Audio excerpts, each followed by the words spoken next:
C ಧ್ವನಿ ಕನ್ನಡ, ಪ್ರತಿಯೊಬ್ಬ ಕನ್ನಡಿಗನ ಧ್ವನಿ. ಲಕ್ಷ್ಮೇಶ್ವರ ಹಾಗೂ ಶಿರಹಟ್ಟಿ ತಾಲೂಕಿನ ವಿವಿಧೆಡೆ ಲೋಕಸಭಾ ಮತಕ್ಷೇತ್ರದ ಬಿಜೆಪಿ ಅಭ್ಯರ್ಥಿ ಬಸವರಾಜ ಬೊಮ್ಮಾಯಿ ಭರ್ಜರಿ ರೋಡ್ ಶೋ ಹಾಗೂ ಮತಯಾಚನೆ. ಹೌದು, ಕರ್ನಾಟಕ ರಾಜ್ಯದ ಮಾಜಿ ಮುಖ್ಯಮಂತ್ರಿ ಹಾಗೂ ಹಾವೇರಿ ಗದಗ ಲೋಕಸಭಾ ಅಭ್ಯರ್ಥಿ ಬಸವರಾಜ ಬೊಮ್ಮಾಯಿ ಅವರು ತಾಲೂಕಿನ ಮಾಡಹಳ್ಳಿ, ಎತ್ತಿನಹಳ್ಳಿ, ಮಾಗಡಿ, ಕಡಕೋಳ, ಚಬ್ಬಿ ಗ್ರಾಮಗಳಲ್ಲಿ ನೂರಾರು ಬಿಜೆಪಿ ಕಾರ್ಯಕರ್ತರ ಸಮ್ಮುಖದಲ್ಲಿ ಭರ್ಜರಿ ರೋಡ್ ಶೋ ಮೂಲಕ ಮತಯಾಚನೆ ನಡೆಸಿದರು.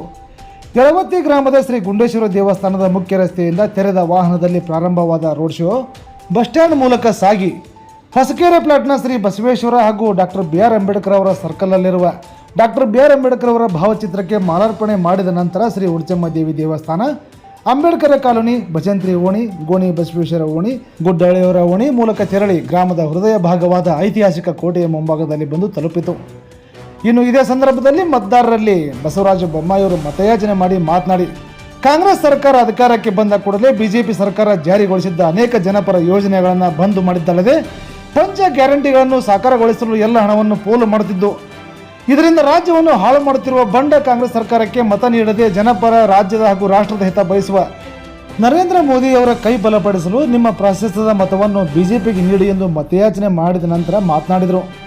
ಇನ್ನು ಇದೇ ಸಂದರ್ಭದಲ್ಲಿ ಶಾಸಕ ಡಾಕ್ಟರ್ ಚಂದ್ರು ಲಮಾಣಿ, ಶಿವಪ್ರಕಾಶ್ ಮಹಾದೇನ್ ಶೆಟ್ಟರ್, ತಿಮ್ಮಾರೆಡ್ಡಿ ಅಳವಂಡಿ, ಅಶೋಕ್ ಪಲ್ಲೆ, ಜಾನು ಲಮಾಣಿ, ಸಣ್ಣ ವೀರಪ್ಪ ಹಳೆಪ್ಪನವರ್, ಮಂಡಳ ಅಧ್ಯಕ್ಷ ಸುನಿಲ್ ಮಹಾಂತ ಶೆಟ್ಟರ್, ಕಾರ್ಯದರ್ಶಿ ಅನಿಲ್ ಮುಳುಗೊಂದ್, ರೈತ ಮೋರ್ಚಾ ಅಧ್ಯಕ್ಷ ಶಿವಯ್ಯ ಮಠಪತಿ, ಹಿರಿಯರಾದ Virupakshappa Meti, doctor SK police Patil, Ashok Patil, Basanagouda Piddanagoud, Puttu Hosakeri, Rajanagouda ಅಜನಗೌಡರು ಸೇರಿದಂತೆ ನೂರಾರು ಬಿಜೆಪಿ ಕಾರ್ಯಕರ್ತರು ಕಾರ್ಯಕ್ರಮದಲ್ಲಿ ಉಪಸ್ಥಿತರಿದ್ದು ಕಾರ್ಯಕ್ರಮ ಯಶಸ್ವಿಗೊಳಿಸಿದರು. ಗ್ರಾಮ ಅದರ ಬಗ್ಗೆ ನನಗೆ ಅರಿವಿದೆ. ಹೀಗಾಗಿ ಯಳವತ್ತಿಯಲ್ಲಿ ಏನ್ ತೀರ್ಮಾನ ಮಾಡ್ತೀರಿ ಇಡೀ ತಾಲೂಕು ತೀರ್ಮಾನ ಮಾಡ್ತೀರಿ. ಕಳೆದ ಬಾರಿ ನಮ್ ಡಾಕ್ಟರ್ಗೆ ನಾವು ಅತಿ ಹೆಚ್ಚು ಲೀಡ್ ಕೊಟ್ರಿ, ಇಡೀ ಕ್ಷೇತ್ರ ಹೆಚ್ಚು ಲೀಡ್ ಕೊಟ್ಟು 28,000ಕ್ಕಿಂತ ಹೆಚ್ಚು ಲೀಡ್ನಿಂದ ಅವ್ರನ್ನ ಆಯ್ಕೆ ಆಗಿ. ಹೀಗಾಗಿ ಇಲ್ಲಿಯ ತೀರ್ಮಾನ ಬಹಳ ಮಹತ್ವದಿದೆ. ನಾನು ಕೈ ಮುಗಿದು ಕೇಳ್ಕೊಳ್ತೀನಿ, ಮತ್ತೊಮ್ಮೆ ಬಿಜೆಪಿಗೆ ಅತ್ಯಧಿಕ ಮತವನ್ನು ಕೊಟ್ಟು ಇಡೀ ಲೋಕಸಭಾ ಕ್ಷೇತ್ರದಲ್ಲಿ ಅತ್ಯಧಿಕ ಮತಗಳನ್ನು ಆಯ್ಕೆ ಮಾಡಿ ಅವಕಾಶವನ್ನು ಮಾಡಿಕೊಡಬೇಕು ಎಂದು ಕೇಳ್ತಾ ಇದ್ದೆ. ಬಂಧುಗಳೇ, ಇದೊಂದು ಬಹಳ ಮಹತ್ವದ ಚುನಾವಣೆ. ಯಾರು MLA MP ಆಗೋದಂಥದ್ದಲ್ಲ, ಯಾರು ಮುಖ್ಯಮಂತ್ರಿ ಆಗೋದಲ್ಲ. ಇಡೀ ದೇಶದ ಚುಕ್ಕಾಣಿಯನ್ನು ಹಿಡಿದು ಇಡೀ ದೇಶವನ್ನ ಮುನ್ನಡೆಸುವಂತಹ ಮಹತ್ವದ ತೀರ್ಮಾನ ಮಾಡುವಂತಹ ಚುನಾವಣೆ. ಮುಂದಿನ ಪ್ರಧಾನಮಂತ್ರಿ ಯಾರಾಗಬೇಕು, ಅವರ ನೇತೃತ್ವದಲ್ಲಿ ಭಾರತ ಯಾವ ದಿಕ್ಕಿನಲ್ಲಿ ಹೋಗ್ಬೇಕು, ಯಾವ ರೀತಿ ಅಭಿವೃದ್ಧಿ ಆಗಬೇಕು ಅನ್ನುವಂತ ಚಿಂತನೆ ಮಾಡುವಂತ ಒಂದು ಚುನಾವಣೆ.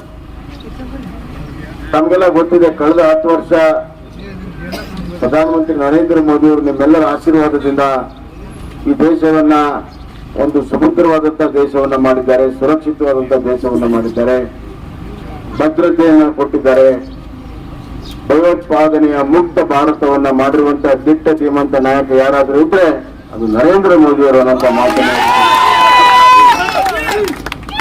ಎಲ್ಲಿ ಶಾಂತಿ ಇರ್ತದೆ ಅಲ್ಲಿ ಪ್ರಗತಿ ಇರ್ತದೆ. ಇವತ್ತು ಹಳ್ಳಿಗೆ ಪ್ರಧಾನಮಂತ್ರಿ ಆವಾಸ್ ಯೋಜನೆಯಲ್ಲಿ ಮನೆಗಳ ನಿರ್ಮಾಣ, ಶೌಚಾಲಯಗಳ ನಿರ್ಮಾಣ, ಉಜ್ವಲ ಗ್ಯಾಸ್ ನಿರ್ಮಾಣ, ಬಡವರಿಗಾಗಿ ಅಕ್ಕಿ, ಮನೆ ಮನೆಗೆ ಜಲ್ ಜೀವನ್ ಮಿಷನ್ ನಲ್ಲಿ ನೀರು ಕೊಡುವಂತಹ ವ್ಯವಸ್ಥೆ. ಯಾವುದೇ ಪ್ರಧಾನಮಂತ್ರಿ ಹಳ್ಳಿಯ ಎಲ್ಲಾ ಮನೆಗೆ ನೀರು ಕೊಡುವಂತ ಯಾರು ಮಾತಾಡಿರ್ಲಿಲ್ಲ. ಯಾಕಂದ್ರೆ 130 ಕೋಟಿ ಜನಸಂಖ್ಯೆ, 100 ಕೋಟಿ ಮನೆಗಳಿಗೆ ನೀರು ಕೊಡ್ಬೇಕು, ಸುಲಭದ ಮಾತಲ್ಲ. ಆದ್ರೆ ನರೇಂದ್ರ ಮೋದಿ ಏನಂದ್ರೆ ಯಾವ್ದು ಅಸಾಧ್ಯ ಇದೆ ಅದನ್ನೇ ಸಾಧ್ಯ ಮಾಡಿ ತೋರಿಸುವಂತದ್ದು. ಆದ್ರಿಂದ ಆ ಯೋಜನೆಯನ್ನ ಮಾಡಿ ಈ ವರ್ಷ ಅಂತ್ಯದ ಒಳಗಡೆ ಎಲ್ಲ ಹಳ್ಳಿಗೆ, ಎಲ್ಲ ಮನೆಗೂ ನೀರು ಕೊಡುವಂತ ವ್ಯವಸ್ಥೆ ಇವತ್ತು ಅವ್ರು ಮಾಡ್ತಾ ಇದ್ದಾರೆ. ಅದರ ಜೊತೆಗೆ ಇವತ್ತು ಬಡವರಿಗಾಗಿ ಅಕ್ಕಿ 5 kg ಅಕ್ಕಿ ಕೊಡ್ತಾರೆ. ಕೋವಿಡ್ ಸಂದರ್ಭದಲ್ಲಿ 10 kg ಅಕ್ಕಿ ಕೊಟ್ಟರು. 10 kg ಕಾಂಗ್ರೆಸ್ನವ್ರು ಹೇಳ್ತಾ ಇದ್ರು 10 kg ಅಕ್ಕಿ ಕೊಡ್ತೀವಿ, ಕೊಟ್ರ ಒಂದು ಕಾಳು ಅಕ್ಕಿನೂ ಕೊಟ್ಟಿಲ್ಲ, ಒಂದು ಕಾಳು ಅಕ್ಕಿನೂ ಕೊಟ್ಟಿಲ್ಲ. ಅನ್ನ ನರೇಂದ್ರ ಮೋದಿದು, ಭಾಗ್ಯ ಇವ್ರದ್ದು, ಯಾರಿಗೂ ದುಡ್ಡು ಎಲ್ಲಮ್ಮನ ಜಾತಿ. ಈ ತರ ನಡೆದಿದೆ. ರೈತರಿಗೆ ರೈತ ಸನ್ಮಾನ ಯೋಜನೆಯಲ್ಲಿ 10,000 ರೂಪಾಯಿ ರೈತರು ಕೊಡ್ತೀವಿ, ಅದನ್ನು ಸಂಪೂರ್ಣವಾಗಿ ನಿಲ್ಲಿಸಿದ್ದಾರೆ. ನಾನು ರೈತರ ಮಕ್ಕಳಿಗೆ ವಿದ್ಯಾನಿಧಿಯನ್ನ ಕೊಡ್ತಾ ಇದ್ದೆ. ಮಕ್ಕಳು ಕೂಡ, ರೈತರ ಮಕ್ಕಳು ಕೂಡ ವಿದ್ಯಾವಂತರಾಗಿ ಬೇರೆ ಬೇರೆ ಕಸಬಿನಲ್ಲಿ, ವೃತ್ತಿಯಲ್ಲಿ ಮುಂದೆ ಬರಲಿ ಅಂತ. ಯಾಕಂದ್ರೆ ಭೂಮಿ ಎಷ್ಟಿದೆ ಅಷ್ಟೇ ಇದೆ, ಅದ್ರ ಮೇಲೆ ಅವಲಂಬಿತವಾದಂತ ರೈತರ ಮಕ್ಕಳ ಸಂಖ್ಯೆ ಹೆಚ್ಚಿದೆ. 10 ವರ್ಷದಿಂದ 10 ಎಕರೆಗೆ ಇಬ್ರು ಅಂತಂಬ್ರು ಇದ್ರೆ ಈಗ ಅವ್ರ ಮಕ್ಕಳಿಗೆ ಒಬ್ಬೊಬ್ಬರಿಗೆ 2 ಎಕರೆ ಬಂತು. ಆದ್ರಿಂದ ಅವ್ರು ಕಲ್ತು ಮುಂದೆ ಬರಲಿ ಅಂತ ನಾನು ಮಾಡಿದ್ದೆ. 8ನೇ ತರಗತಿಯಿಂದ PG ವರೆಗೂ ಅವ್ರಿಗೆ ಮಾಡಿದ್ವಿ.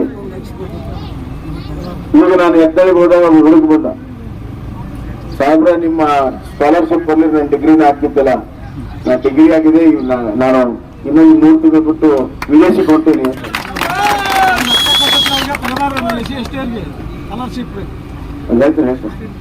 ಅಂದ್ರೆ ಜನರ ಭಾವನೆಗಳನ್ನ ಅರ್ಥ ಮಾಡ್ಕೊಂಡು ಆಡಳಿತವನ್ನ ಮಾಡ್ಬೇಕು. ಇವತ್ತು ಗ್ಯಾರಂಟಿಗಳು 1 ಲಕ್ಷ ರೂಪಾಯಿ ಕೊಡ್ತೀವಿ, ಆಧಾರ್ ಕಾರ್ಡ್ ಕೊಡ್ರಿ, ಅದು ಕೊಡ್ರಿ ಅಂತ ಹೇಳ್ತಾರ. ಲೋಕಸಭಾದಲ್ಲಿ 543 ಸೀಟ್ ಅದಾವು. ಮೆಜಾರಿಟಿ ಬರ್ಬೇಕಾದ್ರೆ 272 ಬೇಕು. ಕಾಂಗ್ರೆಸ್ ನಿಲ್ಸಿದ್ದೆ ಅಷ್ಟು 200 ಚಿಲ್ಲರ್ ಸೀಟ್, 230 ಸೀಟ್. 230 ಸೀಟ್ ನಿಲ್ಸಿ 272 ಗೆದ್ದಕ್ಕೆ ಸಾಧ್ಯನ? ಜನರು ಮೂರ್ಖ ಮಾಡಕ್ ಹೊಟ್ಟಿದ್ದಾರೆ, ಇವ್ರು ಜನರು ಮೂರ್ಖ ಮಾಡಕ್ ಹೊಟ್ಟಿದ್ದಾರೆ. ಜನರು ಮೂರ್ಖ ಆಗೋದಿಲ್ಲ. ಯಾರು ಕೂಡ ಆಧಾರ್ ಕಾರ್ಡ್ ಅನ್ನು ಕೊಡಬಾರ್ದು, ಅದನ್ನು ತಿರಸ್ಕಾರ ಮಾಡಬೇಕು ಗ್ಯಾರಂಟಿ ಕಾರ್ಡ್ ಅನ್ನ ಅಂತ ನನ್ನ ತಾಯಿಯಂದ್ರಿಗೆ ಇವತ್ತು ವಿನಂತಿ ನಾವು ಮಾಡ್ಕೊಳಕ್ ಬಂದಿದ್ದೇನೆ. ಬಂಧುಗಳು, ಹೆಂಗ್ ಸಾಧ್ಯ 272? ಹೆಂಗಂದ್ರೆ ಪರೀಕ್ಷೆದಾಗ ಪಾಸ್ ಆಗಕ್ 35 ಮಾರ್ಕ್ಸ್ ಬೇಕಂತಂದ್ರೆ ನೀವು 35 ಬೇಕು ಅಥವಾ 50 ಮಾರ್ಕ್ಸ್ ಬರ್ದಿರ್ಬೇಕು. ನೀವು 20 ಮಾರ್ಕ್ಸ್ ಬರ್ದು 35 ಪಾಸ್ ಆಗ್ತೇನೆ ಅಂದ್ರೆ ಹೆಂಗದೆ? ಕಾಂಗ್ರೆಸ್ ಫೇಲ್ ಆಗೋದು ಗ್ಯಾರಂಟಿ, ಅಧಿಕಾರಕ್ಕೆ ಬರ್ದಿರೋದು ಗ್ಯಾರಂಟಿ. ಅದಕ್ಕಾಗಿ ಸುಳ್ಳು ಹೇಳ್ತಾ ಇದ್ದಾರೆ. ಅದನ್ನ ತಿರಸ್ಕಾರ ಮಾಡೋದು ಕೂಡ ಜನರ ಗ್ಯಾರಂಟಿ ಅನ್ನುವಂತ ಮಾತನ್ನ ಈ ಸಂದರ್ಭದಲ್ಲಿ. ಬರಗಾಲ ಬಂದಿದೆ, ರೈತರು ಒಂದು ಕಾಳು ಬೆಳೆದಿಲ್ಲ, ಒಂದು ನಯ ಪೈಸೆ ಕೊಟ್ಟಿಲ್ಲ. ನಾವು ಪ್ರವಾಹ ಬಂದಂತಹ ಸಂದರ್ಭದಲ್ಲಿ 5 ಲಕ್ಷ ರೂಪಾಯಿ ಮನೆಗಳನ್ನ ಕೊಟ್ಟಿವಿ.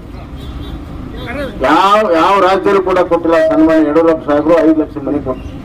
ನಾನು ಮುಖ್ಯಮಂತ್ರಿ ಆದ್ಮೇಲೆ ರೈತರ ಪರಿಹಾರ 2 ಪಟ್ಟು ಕೊಟ್ಟೆ.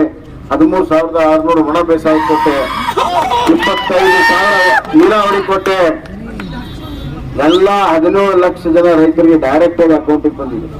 ಆದ್ರೆ ಇವತ್ತು ಒಂದು ನಯಾ ಪೈಸೆ ಕೂಡ ಬಂದಿಲ್ಲ. ಅದೇ ಬಂದಿಲ್ಲ. ಅದಕ್ಕೆ ತಕ್ಕ ಪಾಠವನ್ನ ಕಲಿಸ್ಬೇಕು, ಬುದ್ಧಿಯನ್ನ ಕಲಿಸ್ಬೇಕು. ನಮ್ಮ ಹೆಣ್ಮಕ್ಳು ಹೊರಗಡೆ ಹೋದ್ರೆ ವಾಪಸ್ ಬರ್ತಾರೆ, ಸುರಕ್ಷತೆ ಇಲ್ಲ. ಎಲ್ಲಾ ಗುಂಡಾಗಳ ರಾಜ್ಯ ಆಗಿದೆ.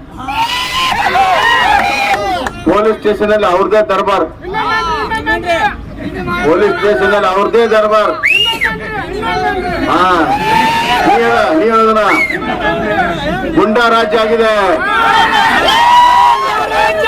ಈ ಗುಂಡಾ ರಾಜ್ಯವನ್ನ ಬೇರು ಸಮೇತಕ್ಕೆ ತೆಗಿಬೇಕು. ಅದಕ್ಕಾಗಿ ತಾವೆಲ್ಲ ಒಕ್ಕಟ್ಟಾಗಿ ಒಂದಾಗಿ ಈ ಬಾರಿ ಏನು ನಮ್ಮ ಚಂದ್ರು ಲಮಾಣಿಯವರಿಗೆ ಮತವನ್ನ ಕೊಟ್ರಿ, ಅದೇ ತರ ಹೆಚ್ಚಿನ ಸಂಖ್ಯೆಯಲ್ಲಿ 4 ಬೂತ್ ಅಲ್ಲಿ ಅತಿ ಹೆಚ್ಚು ಮತಗಳನ್ನು ಹಾಕಿಸಿ ಈ ದೇಶದ ಸುರಕ್ಷತೆಗೆ, ಭದ್ರತೆಗೆ ನರೇಂದ್ರ ಮೋದಿಯವರ ಕೈಯನ್ನು ಬಲಪಡಿಸಿ ನಿಮ್ಮ ಸಂಸತ್ ಸದಸ್ಯರಾಗಿ ನೀವು ಏನು ಶಕ್ತಿ ಕೊಡ್ತೀರಿ ಆ ಶಕ್ತಿ ಗುಲ್ಗಂಜಿ ಅಷ್ಟು ನಾನು ಸ್ವಂತಕ್ಕೆ ಉಪಯೋಗ ಮಾಡೋದಿಲ್ಲ. ನಿಮ್ಮ ಅಭಿವೃದ್ಧಿಗಾಗಿ ನಾನು ಉಪಯೋಗ ಮಾಡ್ತೇನೆ. ನಿಮ್ಮ ಧ್ವನಿಯನ್ನ ದಿಲ್ಲಿಯಲ್ಲಿ ಇರ್ತೇನೆ, ಇಲ್ಲಿ ಬಂದು ಮೈ ಮುರಿದು ನಿಮ್ಮ ಸಲುವಾಗಿ ಕೆಲಸವನ್ನ ಮಾಡ್ತೇನೆ.